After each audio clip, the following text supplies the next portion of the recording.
Hello everyone, my name is Phoenix and welcome to the official WarpFall YouTube channel. Today I'll be talking about pretty much everything there is to know currently about the project, as well as current progress and future plans. So, to start off, what is WarpFall? WarpFall originated as an idea in December of 2023. During winter break, I had a lot more time on my hands than I usually do while away from college, and after playing both Titanfall 2 and some VR games quite a bit, I really started to want something that could be both. For several months, up until March, I was thinking about this and eventually wrote my ideas down as well. In March, I started an Unreal Engine 5 project, but quickly realized there were not enough online resources for someone fairly new to VR development. Despite my distrust of Unity, I switched over to it and began developing WarpFall in late March. My vision for WarpFall is to make a movement-focused multiplayer VR shooter that eliminates as many of the issues I have found in Titanfall 2 and VR games in general. To be clear, I am not making Titanfall 2 VR. It's simply inspired by it and will have similar movement. Now that you understand what WarpFall is, I'll go into more detail about the gameplay. First of all, movement. The movement makes heavy use of real-life motions. Rather than pressing down on your joystick to sprint, you need to swing your arms to increase your speed. You can still sprint while swinging only one arm, but you would have to swing twice as fast to achieve the same velocity. Crouching. As is the case in most VR games, crouching in real life allows you to crouch in the game. You can use it to fit under objects you normally would run into. If you're already going sufficiently fast enough and you crouch, you will enter a slide and have much less friction against the floor than normal. Jumping. Although it was possible to incorporate real-life jumping, I decided that it would be better to have an arm swing-based jump. Wall running. While touching a wall above the floor, you can wall run by holding one or both of your hands against it. You can move freely along the wall while doing this. You can also sprint while wall running, as well as jump off the wall at any point. Climbing and vaulting.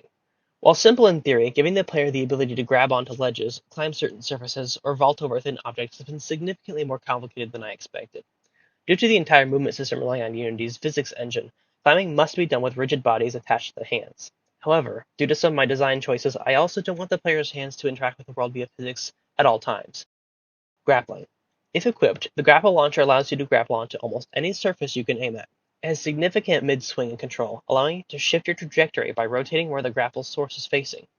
You can also hang from a grapple point as long as you don't get close enough to cancel it. Lastly, grappling a ground item will bring it towards you. The same applies for enemy players. Grenade boosting. The repulsion grenade is a quick way to gain speed in almost any direction you want.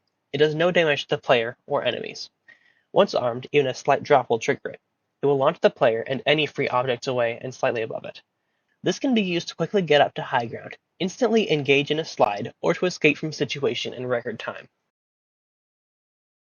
On to the rest of the gameplay design. First of all, weapons. Because I'm particularly fond of how games like Pavlov handle weapons, I intend to give each gun realistic interactions, such as physically removing and inserting magazines, needing to operate a charging handle, and having the ability to shoot one in the chamber. While I want to do futuristic weapons, I don't want to go overboard and get rid of bullets entirely. Most weapons will fire physical cartridges, but there may be some energy weapons. On the topic of physical ammo, I will probably never add shotguns, as I feel they cause too many issues when it comes to both making them balanced and fun and realistic to use. I also want most weapons to favor movement. Most will be able to be operated and reloaded with only one hand, even something like a bolt-action rifle. Secondly, gadgets. Other than fast-paced movement, I want players to use a large assortment of gadgets and tools to their advantage. They are sorted into 4 categories: movement, offensive, defensive, and heavy. Titans.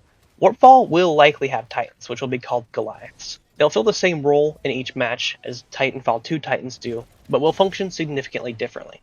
And lastly, my design philosophy. One approach I'm taking to designing the game is the idea that every action the player takes requires a sacrifice. Sprinting requires one or both of your hands to be moving far too quickly to aim properly, while running and grappling requires the use of one of your hands. The same idea is applied to how the player chooses their loadout and virtually every other decision they will make on the battlefield. The second approach I'm taking when it comes to designing the game is to simply make the player feel like they are achieving something incredible. The ability to reach extremely high speeds already accomplishes this to some extent. Hitting a headshot while flying through the map at 60 miles an hour does just that.